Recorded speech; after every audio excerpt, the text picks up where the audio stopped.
Assalamualaikum semuanya. Kali ini saya ingin sedikit menceritakan tugas saya yakni mengidentifikasi penanggulangan bencana alam. Sebelumnya saya ingin memperkenalkan diri. Baik, nama saya Aulia Hafiz Ziban Alna dengan NIM 220211046. Baik, langsung saja, penanggulangan bencana alam merupakan fenomena destruktif yang dapat mengancam keselamatan manusia dan lingkungan kerja secara mendadak dan tidak terduga. Kompleksitas bencana alam seperti gempa bumi, banjir, longsor, dan erupsi gunung berapi membutuhkan pendekatan sistematis dan komprehensif dalam manajemen risiko, terutama dari aspek kesehatan dan keselamatan kerja (K3). Setiap jenis bencana membawa karakteristik risiko unik yang memerlukan strategi penanggulangan spesifik dan terencana dengan baik. Implementasi prosedur K3 pada saat bencana alam menjadi kritikal dalam upaya melindungi nyawa pekerja, meminimalisir potensi cedera, dan menjamin keberlangsungan operasional organisasi. Tahapan prosedur penanggulangan bencana dari perspektif K31. Pra-bencana, identifikasi dan mitigasi risiko. Analisis geografis dan struktural, pemetaan detail wilayah kerja berdasarkan zona risiko geologis dan klimatologis. Identifikasi struktur bangunan yang berpotensi mengalami kerusakan saat bencana. Pemeriksaan berkala konstruksi dan infrastruktur pendukung untuk menjamin ketahanan. B. Persiapan keselamatan terstruktur.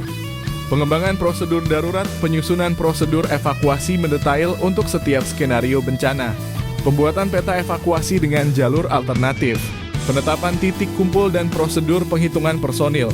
Manajemen peralatan keselamatan, pengadaan alat pelindung diri (APD) khusus bencana, penyediaan peralatan komunikasi darurat, pemeliharaan dan pengecekan berkala peralatan keselamatan, pengadaan perlengkapan P3K lanjutan dan obat-obatan spesifik, program pelatihan komprehensif, simulasi tanggap darurat berkala, pelatihan penggunaan peralatan keselamatan, pembentukan tim tanggap darurat internal, sertifikasi kompetensi personil K3.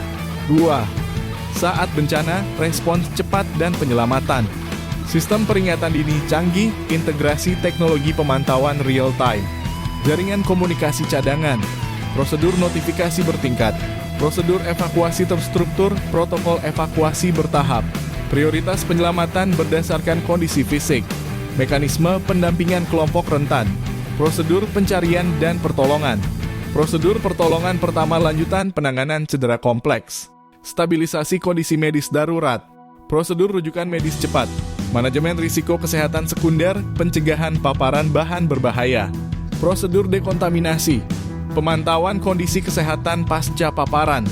3. Pasca bencana, rehabilitasi dan pemulihan.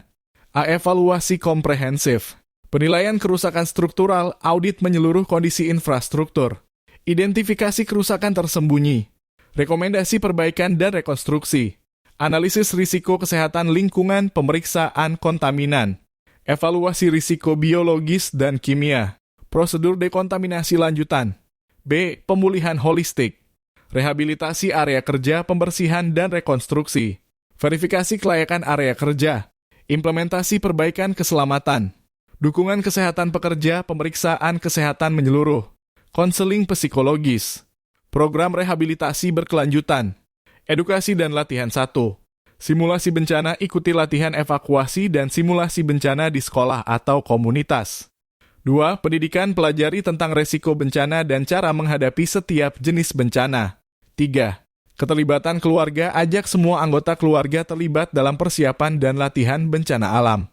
Penutup, keberhasilan penanganan bencana alam dari perspektif kesehatan dan keselamatan kerja sangat tergantung pada persiapan komprehensif, respons cepat, dan komitmen berkelanjutan untuk melindungi nyawa dan kesehatan pekerja. Pendekatan sistematis, pelatihan berkala, dan evaluasi berkelanjutan merupakan kunci utama dalam menciptakan lingkungan kerja yang tangguh dan responsif terhadap berbagai ancaman bencana alam, dengan memastikan perlindungan maksimal bagi setiap individu dalam organisasi. Mungkin hanya ini yang dapat saya presentasikan, lebih dan kurang saya mohon maaf. Wabillahi taufik wal hidayah. Assalamualaikum warahmatullahi wabarakatuh.